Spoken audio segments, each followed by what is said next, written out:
প্রিয় শিক্ষার্থীরা, HSC second year মানবিক শাখা যুক্তিবিদ্যার সকল ছাত্রকে আমার ষষ্ঠ ক্লাসে সুস্বাগতম। আশা করি তোমরা সবাই স্বাস্থ্যবিধি মেনে খুব ভালো আছো, সবাই সুস্থ আছো, যে যেখানে আছো পরিবারের সাথে ভালো নিরাপদে আছো। আমি তোমাদেরকে আজকে তৃতীয় অধ্যায়ে আরোহের প্রকারভেদ তোমাদেরকে আমি পড়িয়েছি। গত তিনটা ক্লাস তোমাদেরকে আমি আরোহের প্রকারভেদ পড়িয়েছিলাম। আজকে আমি জাস্ট রিভিউ ক্লাসটা নেব, আর সিকিউ যেটা সৃজনশীল এক দুটো কোশ্চেনের কিছু উদাহরণ দিয়ে তোমাদেরকে বুঝিয়ে দেব। তোমরা হয়তো বেশ লং টার্ম তোমরা হয়তো ভুলে গেছো মানে অনেক কিছু। তো যাই হোক, আরোহ অনুমান আজকে আরোহের প্রকারভেদ যেটা তৃতীয় অধ্যায়, এটা আমাদের শেষ হয়ে যাবে। পরবর্তী ক্লাসে আমরা নতুন অধ্যায় পড়ব। তো শিক্ষার্থীরা, আমার পরিচয়টা জেনে নাও। আমি Ilora Dasumi, assistant professor, department of philosophy, Dhaka college, Dhaka. আমি তোমাদের যুক্তিবিদ্যার প্রথম বর্ষে তোমাদের সাথে আমার ক্লাস হয়নি, আর দ্বিতীয় বর্ষে সাধারণত আমি দ্বিতীয় বর্ষেই ক্লাস নিয়ে থাকি। তোমাদের সাথে তো আমার অনলাইনেই দেখা, অনলাইনেই তোমাদের সাথে আমাদের ক্লাস হচ্ছে। তো কলেজ যদি খুলে যায়, এর মধ্যে বৈশ্বিক মহামারী যদি শেষ হয়ে যায়, হয়তো তারপরে তোমাদের সাথে আমার কলেজে দেখা হবে, আমরা সরাসরি ক্লাসে যাব। আর শিক্ষার্থীরা, তোমাদের হয়তো প্রথম সিটি পরীক্ষা হবে, তোমাদেরকে সিলেবাস দেওয়া হয়েছে। তোমরা এমসিকিউ পদ্ধতিতে, তোমাদের সিকিউ যেটা এমসিকিউ পদ্ধতিতে পরীক্ষা হবে। তোমরা বইয়ের, আমাদের যে যে বই রেফারেন্স বুকগুলো আছে, বই পড়বে, বইয়ের ভিতর থেকেই প্রশ্ন করা হয়েছে। তোমরা প্রথম সিটি পরীক্ষাটা যেটা অনলাইনে দেওয়া হয় দিচ্ছে, সেটা তোমরা মানে দেবে, এবং আশা করি তোমরা সবাই পরীক্ষা অংশগ্রহণ করবে। তো শিক্ষার্থীরা, আজকে আমাদের রিভিউ ক্লাস আরোহের প্রকারভেদ, কাইন্ডস অফ ইন্ডাকশন, বেশ বড় একটা চ্যাপ্টার। তোমাদের দ্বিতীয় সিটি পরীক্ষা কিন্তু একদম শুধু আরোহের প্রকারভেদ এই চ্যাপ্টার থেকেই হবে। তো তোমাদের প্রথম সিটি পরীক্ষা হবে যৌক্তিক বিভাগ এবং যৌক্তিক সংজ্ঞা থেকে, আর দ্বিতীয় সিটি পরীক্ষা হবে আরোহের প্রকারভেদ থেকে। তো তোমার মানে পুরো একটা পরীক্ষা এই তৃতীয় অধ্যায় থেকে হবে। এজন্য আমি তোমাদেরকে একটু রিভিউ করার চেষ্টা করছি, যাতে তোমরা একটু মনে করতে পারো। আচ্ছা, ঠিক আছে, চলো শিক্ষার্থীরা, দেখো তোমরা একটু স্লাইডের দিকে তাকাও। তোমরা রিভিউ ক্লাসে আমি আসলে তোমাদেরকে কি কি পড়িয়েছিলাম একটু দেখো, যে অনুমান কি, অনুমানের প্রকারভেদ, আরোহ অনুমান বলতে কি বুঝো, অবরোহ অনুমান কাকে বলে, আরোহ অনুমানের প্রকারভেদ, প্রকৃত আরোহ অনুমানকে আমরা কি কি ভাগে ভাগ করেছিলাম, তোমাদেরকে আমি ছক আকারে দেখিয়েছিলাম। আশা করি তোমাদের সেটা মনে আছে। আমি আজকেও তোমাদেরকে ছকটা দেখাবো। আরোহ অনুমানকে প্রথমে আমরা প্রকৃত আরোহ এবং অপ্রকৃত আরোহ ভাগ করেছিলাম। প্রকৃত আরোহকে আমরা ভাগ করে বলেছিলাম যে 3 প্রকার: বৈজ্ঞানিক আরোহ, অবৈজ্ঞানিক আরোহ এবং সাদৃশ্য অনুমান। তারপরে আমরা বৈজ্ঞানিক আরোহের বৈশিষ্ট্য বলেছি, কাকে বলে বলেছি, অবৈজ্ঞানিক আরোহ কাকে বলে বৈশিষ্ট্য বলেছি, তারপরে সাদৃশ্য অনুমান কাকে বলে, সাদৃশ্য অনুমানের বৈশিষ্ট্য বলেছি। এভাবে আমরা কি করেছি, প্রকৃত আরোহ শেষ করেছি। প্রকৃত আরোহ শেষ করার পরে আমরা সাদৃশ্য অনুমানের প্রকারভেদ পড়িয়েছি। এরপরে চলে এসেছি আমরা অপকৃত আরোহ। অপকৃত আরোহ যেটা ইমপ্রপার ইন্ডাকশন আমার লাস্ট ক্লাসে ছিল।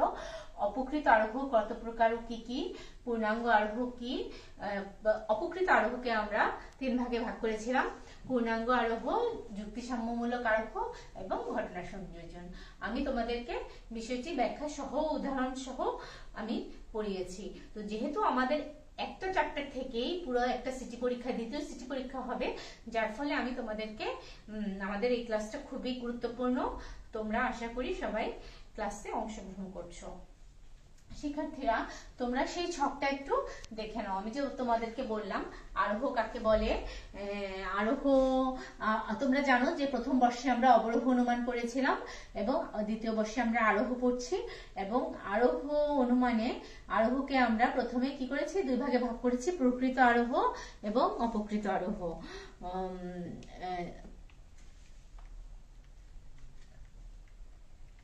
হ্যাঁ, দেখো, এই যে প্রকৃত আরোহ, অপকৃত আরোহ। প্রকৃত আরোহকে আমরা তিন ভাগে ভাগ করেছি। অবৈজ্ঞানিক আরোহ যেটা সায়েন্টিফিক ইন্ডাকশন, অবৈজ্ঞানিক আরোহ আনসায়েন্টিফিক ইন্ডাকশন, তারপরে সাদৃশ্য অনুমান অ্যানালজি। আবার অপকৃত আরোহকে আমরা, যেটা ইমপ্রপার ইন্ডাকশন, সেটাকে আমরা তিন ভাগে ভাগ করেছি। পূর্ণাঙ্গ আরোহ, যুক্তিসাম্যমূলক আরোহ। পূর্ণাঙ্গ আরোহকে আমরা বলি পারফেক্ট ইন্ডাকশন, যুক্তিসাম্যমূলক আরোহকে আমরা বলেছি induction by parity of reasoning, এবং ঘটনা সংযোজন আরোহকে আমরা বলেছি ইন্ডাকশন কলিগেশন অফ ফ্যাক্টস। তো শিক্ষার্থীরা, আরোহ অনুমানের যে তিনটা মানে দুই ভাগে প্রথমে আমরা ভাগ করেছি, দুইটা ভাগকে পরে আমরা তিন ভাগে ভাগ করে ব্যাখ্যা করেছি। দেখো, এখন আমরা দেখো অনুমান কাকে বলে। আমরা জানি যে অনুমান মানে আমরা যখন জানা তথ্য থেকে যখন অজানা তথ্যে গমন করি তখন তাকে অনুমান বলে। এটা আমরা প্রথম বর্ষে জেনে এসেছি। আর অনুমান হলো দুই প্রকার, সেটা হলো আরোহ অনুমান এবং অবরোহ অনুমান। শিক্ষার্থীরা, তোমরা জানো অবরোহ অনুমান কাকে বলে এবং আরোহ অনুমান কাকে বলে? তোমরা জানো অবরোহ অনুমান হলো যে বড় ঘটনা থেকে ছোট ঘটনা অনুমিত হয়। অর্থাৎ মানে আমরা যখন জানা থেকে অজানা, মানে যখন আমরা সার্বিক কোনো কিছু থেকে বিশেষ কোনো সিদ্ধান্তে পৌঁছি তখন তাকে বলে অবরোহ অনুমান। যেমন আমরা বলি যে সকল মানুষ হয় মরণশীল। তো আমরা যদি বলি যে রহিম মানুষ, করিম মানুষ, তপন মানুষ, সুতরাং সকল মানুষ হয় মরণশীল। যেহেতু সকল মানুষ মরণশীল, সুতরাং এই জগতে যত প্রাণী আছে সবাই মরণশীল। অর্থাৎ সার্বিক সিদ্ধান্ত থেকে আমরা বিশেষ সিদ্ধান্তে আসলাম অবরোহ অনুমানে। আর আরোহ অনুমানে আমরা কি করি?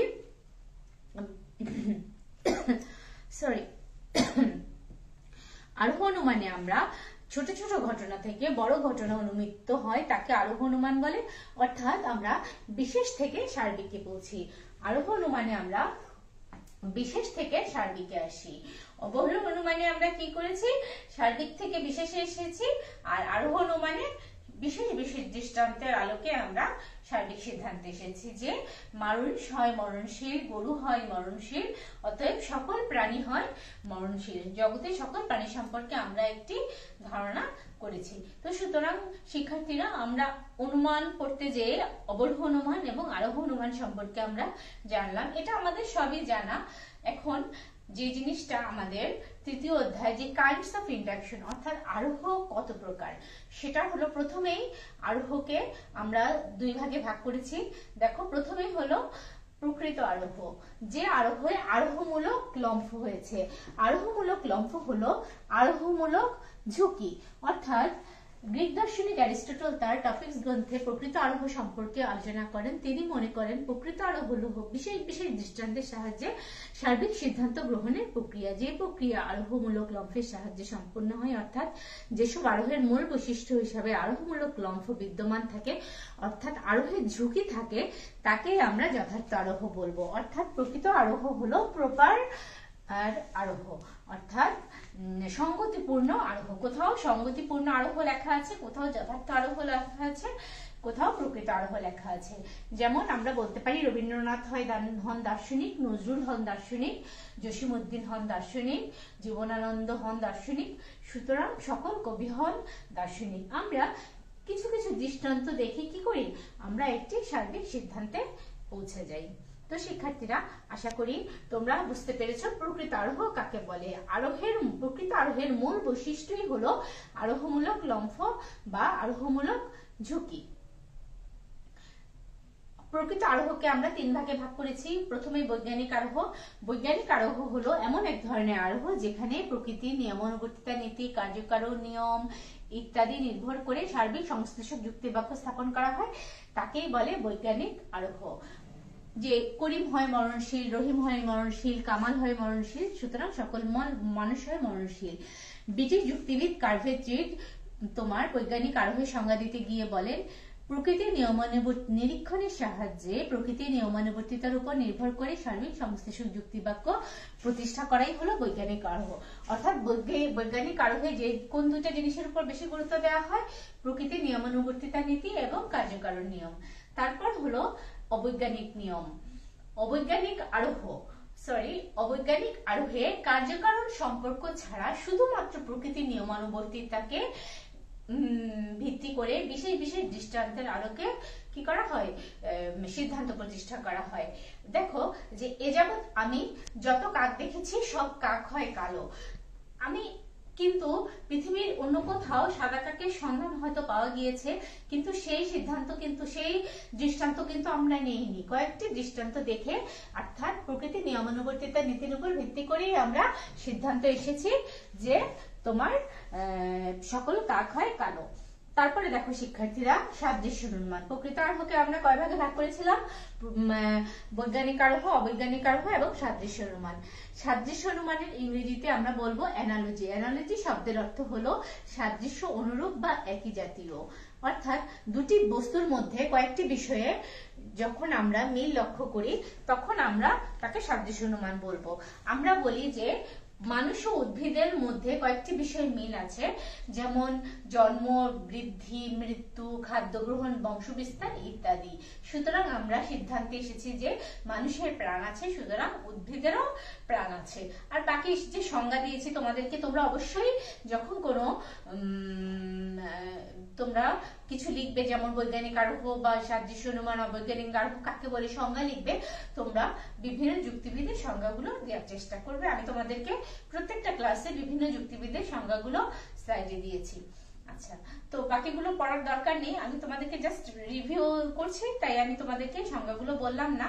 তবে যে জিনিসটা বেশি গুরুত্বপূর্ণ, যে দুটি বস্তুর মধ্যে বিশেষ কয়েকটি বিষয়ে লক্ষ্য করে আমরা কি করব, একটি যদি বিশেষ গুণের অধিকারী হয় তাহলে অপরটিও সেই বিশেষ গুণের অধিকারী হবে। এভাবে আমরা সাদৃশ্য অনুমানের সংজ্ঞা দিয়েছি।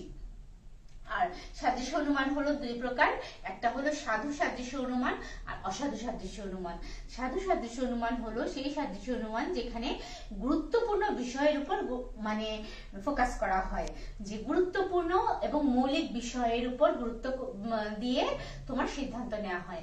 আর অসাধু সাদৃশ্য অনুমানে গুরুত্বহীন বিষয়কে বেশি মানে অপ্রয়োজনীয় বিষয়ের উপর সিদ্ধান্ত নেওয়া হয়, তাকে অসাধু সাদৃশ্য অনুমান বলে।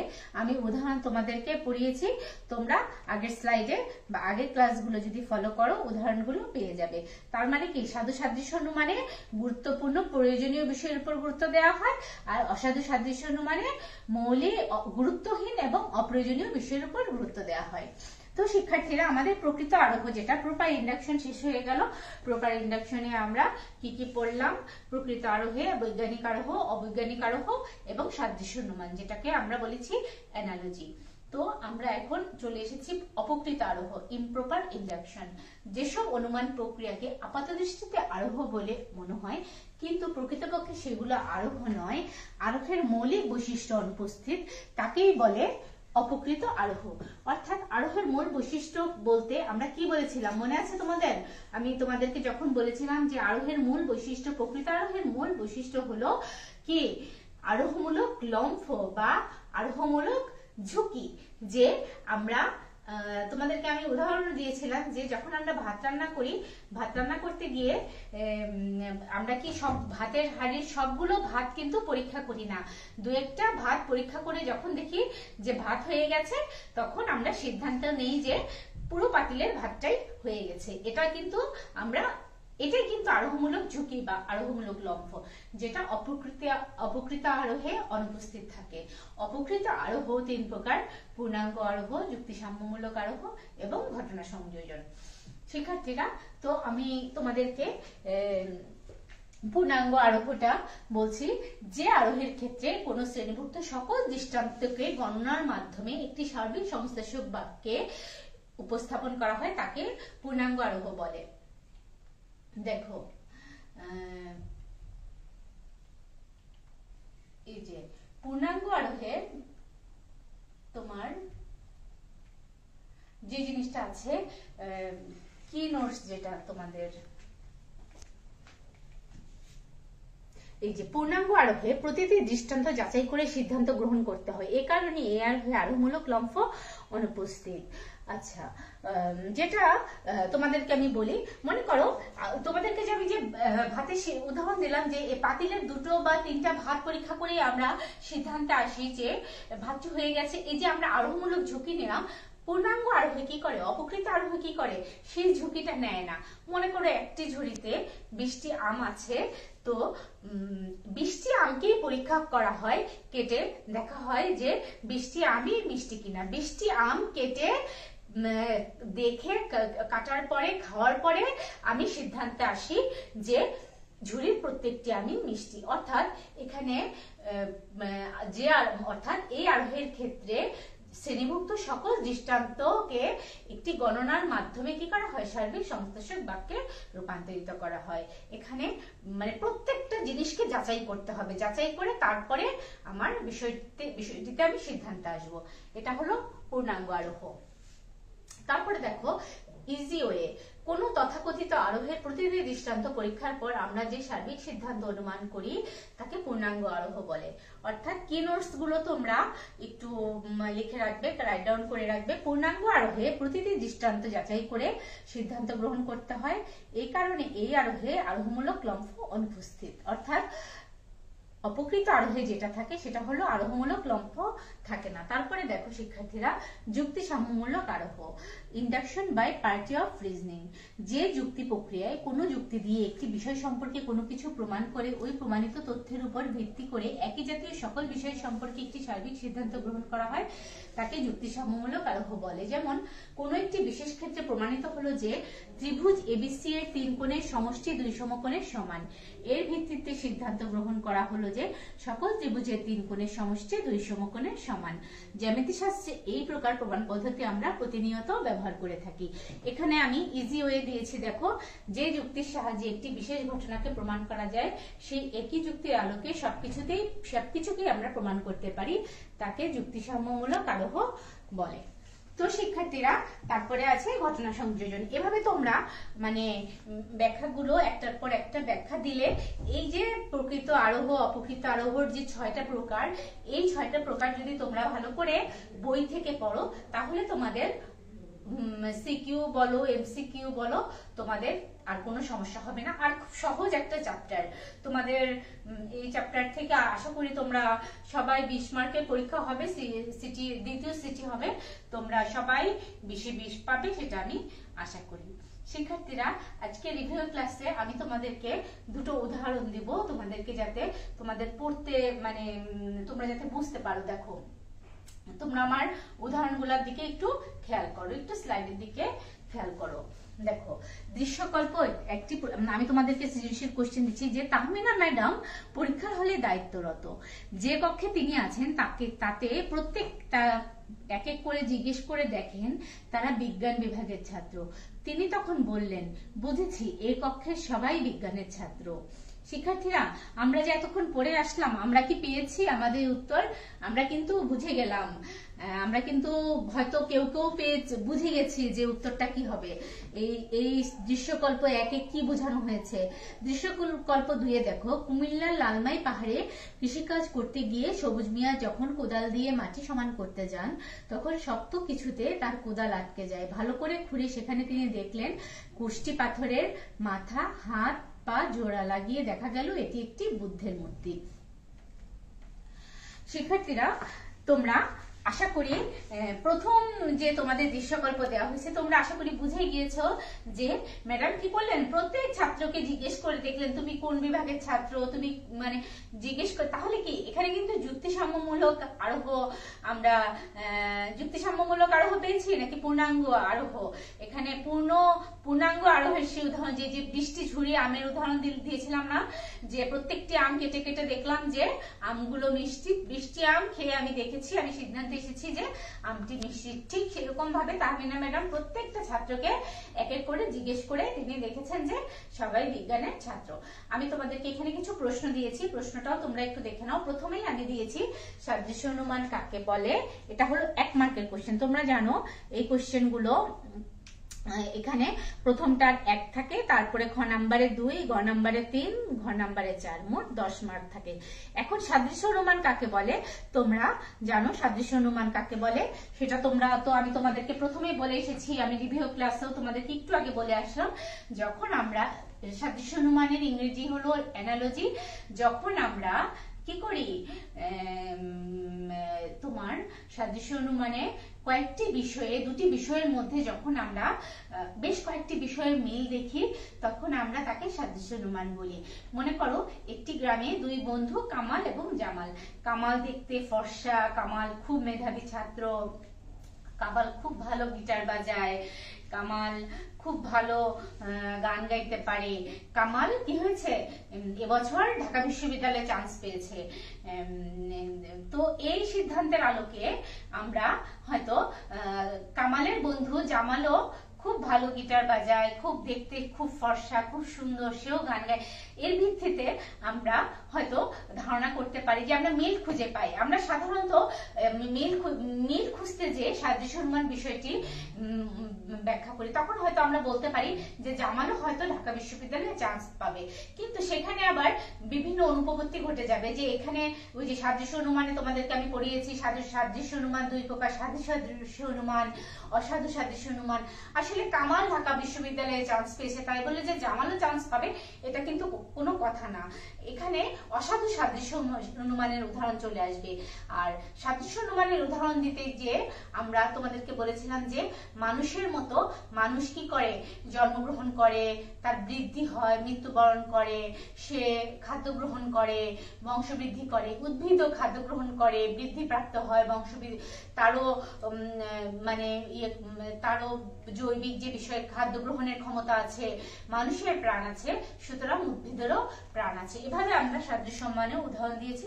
তো আশা করি তোমরা সাদৃশ্য অনুমান কাকে বলে সেটা খুব সুন্দর করে লিখবে এবং ফুল মার্কস পেয়ে যাবে। এই সৃজনশীল প্রশ্নে তোমাদেরকে আমি খাতা দেখেছি, এমনও হয়েছে যে আমি 10-এ 10 দিয়েছি। তো আমরা আশা করি তোমরাও এরকম ভাবে পাবে। তারপরে দেখো যুক্তিসাম্যমূলক আরোহকে প্রকৃত আরোহ বলা যায় না কেন? কেননা যুক্তিসাম্যমূলক আরোহকে প্রকৃত আরোহ বলা যায় না, কেননা এখানে আরোহমূলক লম্ফ অনুপস্থিত। শিক্ষার্থীরা, যখন আমরা 2 মার্কের কোশ্চেন অ্যান্সার করব, তখন আমরা বলবো যে যুক্তিসাম্যমূলক আরোহকে প্রকৃত আরোহ বলা যায় না, কারণ প্রকৃত আরোহের মূল বৈশিষ্ট্য এখানে অনুপস্থিত। একটি যুক্তি দিয়ে কোনো কিছু প্রমাণ করা গেলে একই যুক্তি দিয়ে ওই জাতীয় সবকিছু প্রমাণ করার প্রক্রিয়াকে যুক্তিসাম্যমূলক আরোহ বলে। যেমন একটি ত্রিভুজের 3 কোণের সমষ্টি 2 সমকোণ হলে সব ত্রিভুজের 3 কোণের সমষ্টি 2 সমকোণ হবে। এখানে প্রকৃত আরোহের মূল বৈশিষ্ট্য আরোহমূলক লম্ফ নিয়ে বিশেষ থেকে সার্বিক, জ্ঞাত বিষয় থেকে অজ্ঞাত বিষয়ে সিদ্ধান্ত নেওয়াকে আরোহমূলক লম্ফ বলে। তাছাড়া এ ধরনের সিদ্ধান্ত নিতে পরীক্ষণ বা নিরীক্ষণেরও প্রয়োজন হয় না, আবার প্রকৃতির নিয়ম বা কার্যকর নিয়মের সাহায্যও নিষ্প্রয়োজন। এই জন্য যুক্তিসাম্যমূলক আরোহকে প্রকৃত আরোহ বলা যায় না। তোমরা দ্বিতীয় প্রশ্নটা একটু বড় করে ব্যাখ্যা করে দিবে, কেননা এখানে হলো 2 মার্ক। 2 নম্বর গতে আছে দৃশ্যকল্প 2-এ কোন আরোহের প্রতিফলন ঘটেছে ব্যাখ্যা করো। অর্থাৎ কুমিল্লার লালমাই পাহাড়ে কৃষিকাজ করতে গিয়ে সবুজ মিয়া যখন কোদাল দিয়ে মাটি সমান করতে যান, তখন তিনি একটি মূর্তি খুঁজে পান। কিন্তু এই যে তিনি হাত পা জোড়া লাগিয়ে দেখা গেল যে এটি একটি বুদ্ধের মূর্তি সম্পর্কে কিন্তু তার আগে একটি ধারণা ছিল। তারপর আমি তোমাদেরকে ব্যাখ্যা করছি, তোমরা কিভাবে প্রশ্নটা অ্যান্সার করবা। দেখো,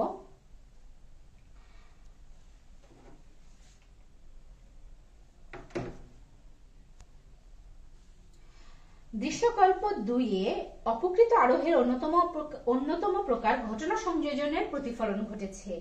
যে অনুমানে কয়েকটি জানা তথ্য বা ঘটনা বিষয়কে প্রত্যক্ষ করে সেগুলোকে একটি সার্বিক যুক্তিবাক্য বা সমগ্র হিসেবে প্রকাশ করা হয় তাকে ঘটনা সংযোজন বলে। অর্থাৎ কয়েকটি বিচ্ছিন্ন অংশকে একটার সাথে আরেকটা মিলে যে বিষয়টি জোড়া লাগানো হয় সেটাই হলো ঘটনা সংযোজন।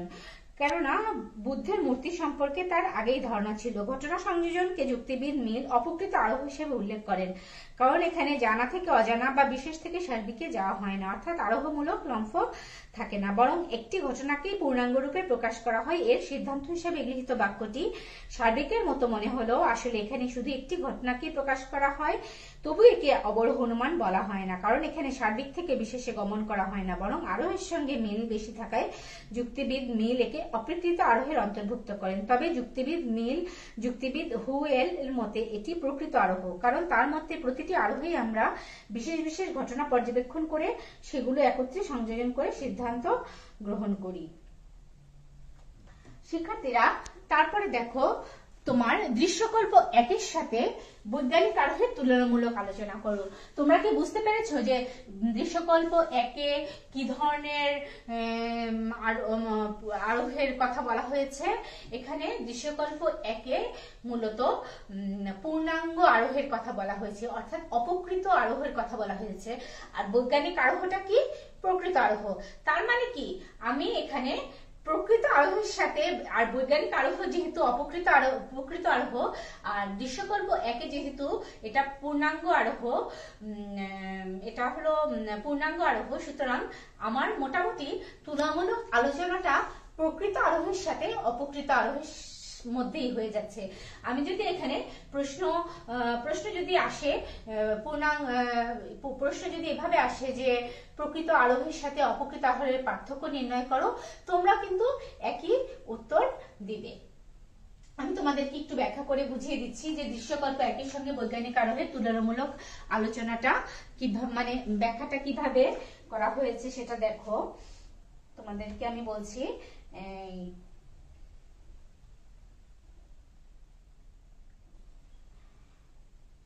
যুক্তিসাম্যমূলক আরোহকে প্রকৃত আরোহ বলা যায় না, কারণ প্রকৃত আরোহের মূল বৈশিষ্ট্যগুলো এখানে অনুপস্থিত। একটি যুক্তি দিয়ে কোনো কিছু প্রমাণ করা গেলে উদ্দীপক নির্দেশিত দৃশ্যকল্প একের কাজটিতে পূর্ণাঙ্গ আরোহের মূল বৈশিষ্ট্য। তোমাদেরকে আগেই বলেছি এটি পূর্ণাঙ্গ আরোহের মূল বৈশিষ্ট্য, আর নিচে হলো বৈজ্ঞানিক আরোহের ব্যাপার। এটার মধ্যে তুলনামূলক আলোচনা। পূর্ণাঙ্গ আরোহের অপকৃত আরোহ অনুমানের একটি প্রকার, অন্যদিকে বৈজ্ঞানিক আরোহ প্রকৃত আরোহের সবচেয়ে গুরুত্বপূর্ণ প্রকার, সেটা তোমাদেরকে বললাম। পূর্ণাঙ্গ আরোহের প্রতিটি দৃষ্টান্ত পর্যবেক্ষণ করতে হয় বলে এতে আরোহমূলক লম্ফ থাকে না, অর্থাৎ বিশেষ থেকে সার্বিক বা জানা থেকে অজানায় যাওয়া হয় না।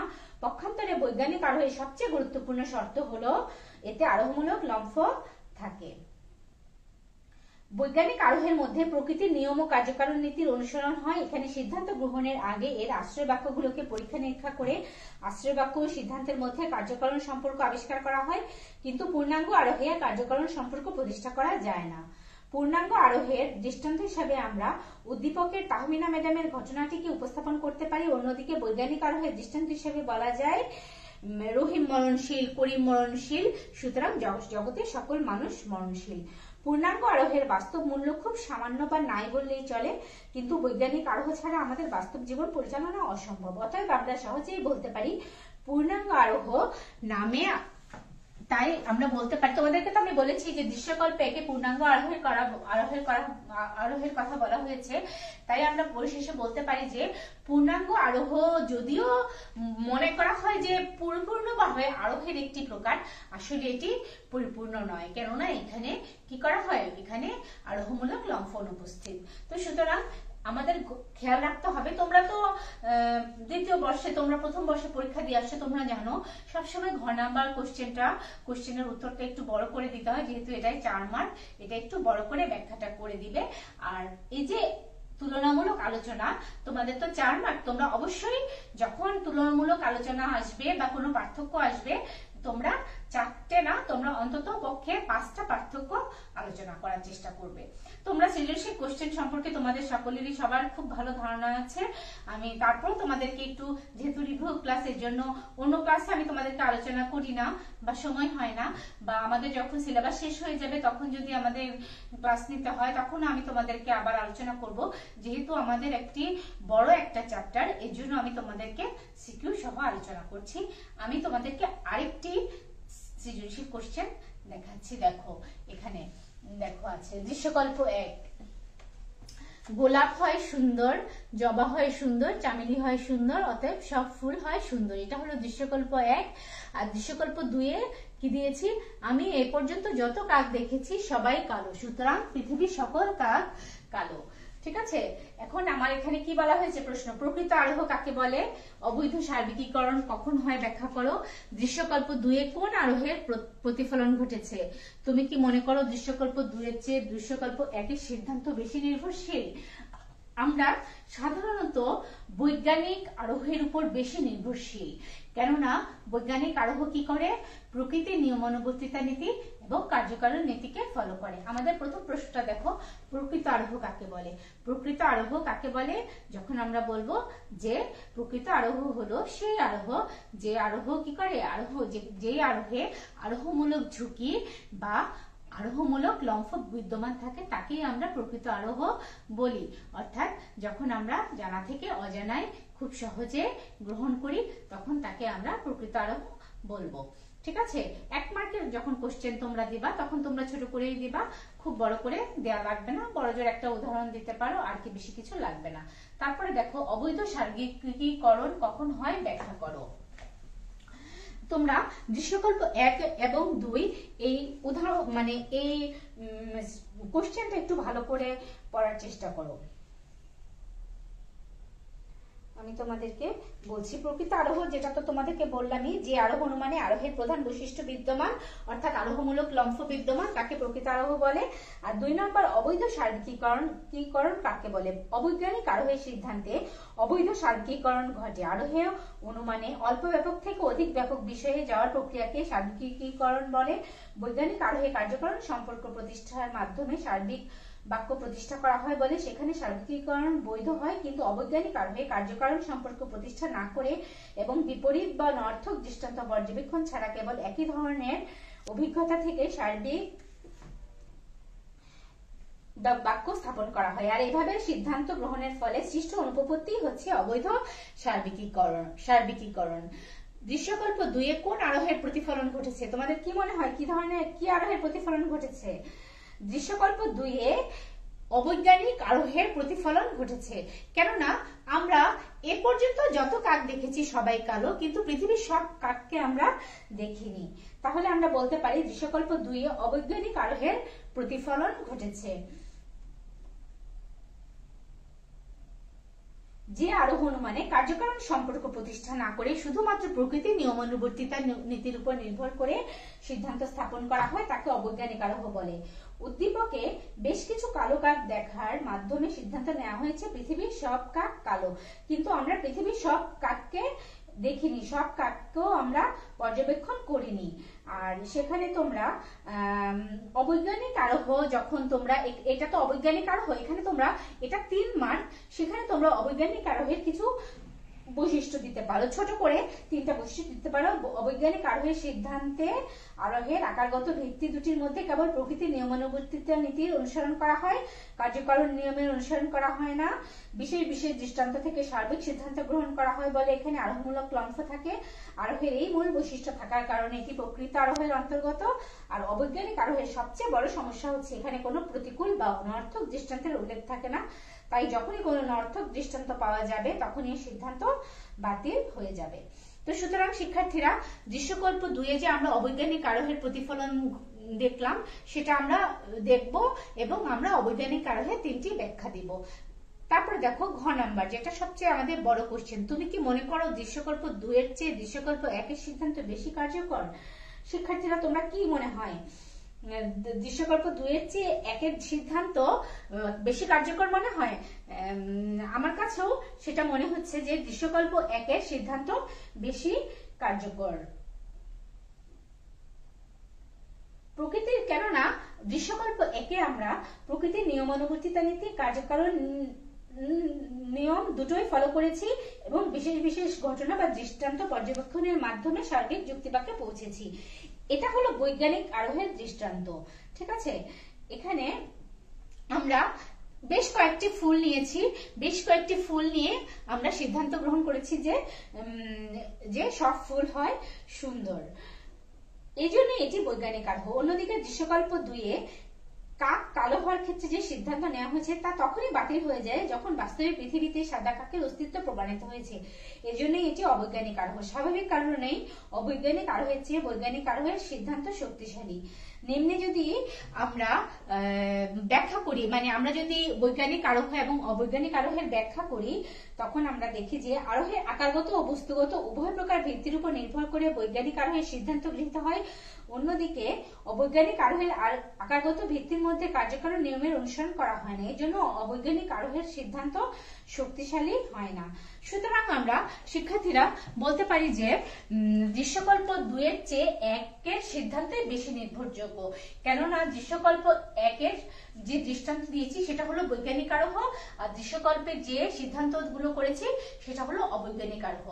আর বৈজ্ঞানিক আরোহে কি করা হয়, তোমার প্রকৃতির নিয়মানুবর্তিতা নীতি এবং কার্যকারণ নীতি ফলো করা হয়। আর অবৈজ্ঞানিক আরোহে শুধুমাত্র প্রকৃতির নিয়মানুবর্তিতা নীতি গ্রহণ করা হয়, কার্যকারণ নীতি গ্রহণ করা হয় না। তো শিক্ষার্থীরা, তোমরা আশা করি আমার ক্লাসটা বুঝতে পেরেছ এবং তোমরা আগের 3টা ক্লাস সহ এই আজকের একটা ক্লাস, মোট 4টা ক্লাস করবে দ্বিতীয় সিটি পরীক্ষার জন্য। আর ক্লাসগুলো যদি ভালো করে করো, অবশ্যই তোমরা বই পড়বে। আমি তোমাদেরকে অল্প একটু সময় তোমাদেরকে পড়িয়েছি, বা এইটুকু সময়ে আসলে অতটুকু সবকিছু বোঝা যায় না। তোমরা অবশ্যই ভালো করে বই পড়বে। আমাদের অনেক বই আছে, তোমরা বইগুলো ভালো করে পড়বে এবং পরীক্ষায় ভালো ফলাফল করার চেষ্টা করবে। আর আশা করি তোমরা আশা করি সবাই খুব স্বাস্থ্যবিধি মেনে চলবে। আর আমার সাথে এতক্ষণ তোমরা ছিলে, এই জন্য তোমাদেরকে অনেক অনেক ধন্যবাদ। ভালো থাকো, আবার দেখা হবে পরবর্তী ক্লাসে।